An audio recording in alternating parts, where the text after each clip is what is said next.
What you have to do is you have to first consider the posture of the case. Are you talking about charges that are currently pending in the court, but you still have an opportunity to fight and litigate?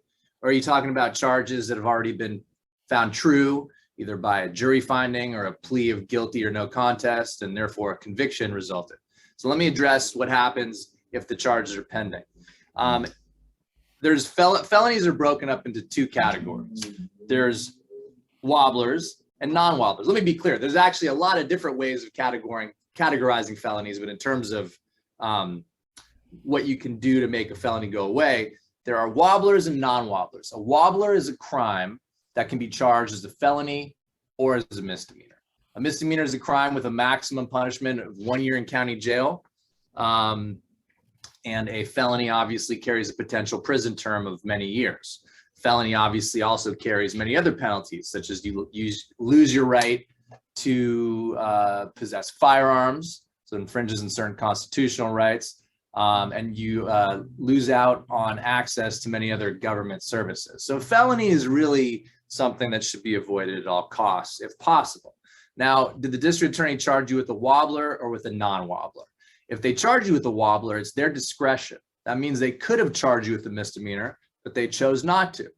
And so if you want to make the wobbler turn into a misdemeanor before the case is over, you have two ways of going about it. You can try to negotiate directly with the district attorney, but if they're indignant and stubborn about it, you can appeal to the court. You can ask the judge to reduce it to a misdemeanor. Under Penal Code Section 17B, every judge of the Superior Court of the state of California has the power, authority, and discretion to reduce any wobbler to a misdemeanor if they think the circumstances call for that. So how do judges go about making that decision? Some judges, it's personality based a lot of times. Some will just do it just by informally hearing what the case is about and deciding that they don't think it's worth a felony. Some judges will actually do it at arraignment, the first court date, if they decide that this case should not proceed as a felony.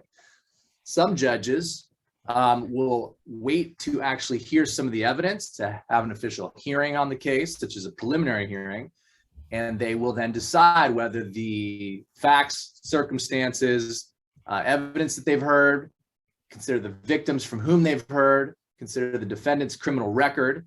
They'll decide whether they think the case should proceed as a felony or a misdemeanor. What the judge has to really think about, and I don't often hear judges articulate this, but this is what I argue to them. They have to think about, should the case proceed in such a way, not where the defendant's getting off the hook, because if you do grant a 17B motion, they'll still face a misdemeanor charge. You have to think about whether this is something for which the potential penalty should be prison, or is up to a year in the county jail sufficient? Up to a year in the county jail is a pretty stiff sentence. And so just because a crime is not a felony doesn't mean it can't be a stiff sentence. I think it's really important that most of society wrap its head around that. I think that would result in far more just administration of justice throughout the state of California if all of our citizens actually understood that. And it would result in a far less penalty-minded state. If the judge is not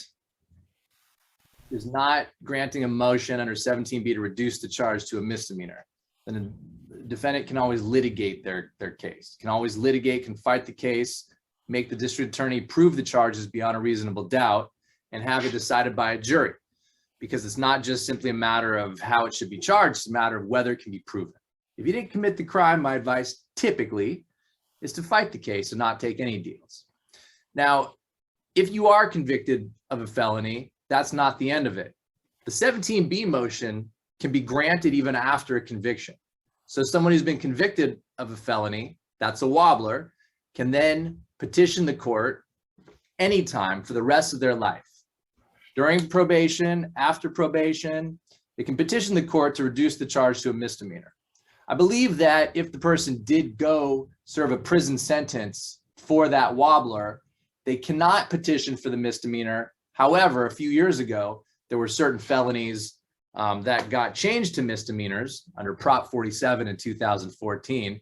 And this gave a lot of people who had gone to prison for grand thefts that at the time were under $950, those people could then petition the court to change those convictions to misdemeanors on their record.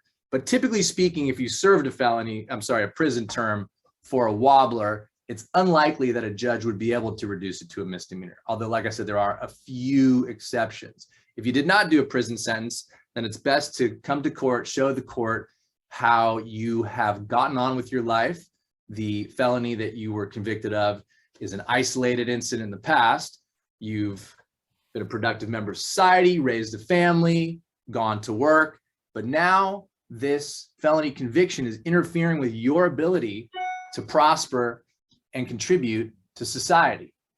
In that situation, courts will often want you to have the ability to move on up in life, to continue to be a productive, contributing member of society. And if the felony conviction is what's interfering with your ability to participate and from society to actually benefit from your participation, then the court will often grant that 17B motion. Along with the 17B motion, the court often grants motions to expunge the convictions. That's not a motion to make the conviction go away, but it's a motion that takes the conviction off of your record to the extent that the private sector can see it, such as when background checks are done. So that's one way to get a felony off your record as far as the public knows, but it doesn't get it off your record altogether. The 17B motion is the most effective way to do it. Now, there's one other way. As I mentioned, in 2014, the voters enacted Proposition 47, which substantially changed the laws as it regards drug possession for personal use, as well as theft. The distinction between grand theft and petty theft arises out of Prop 47. That's where the $950 threshold came. Prior to that, it was $400. If you were convicted of a felony for a simple drug possession crime prior to 2014, or a theft crime that was between $400 and $950 in value, then you can petition the court to have that old conviction reduced to a misdemeanor, even if you served a prison sentence on it, simply by the fact that as a matter of law, that crime is just no longer a felony.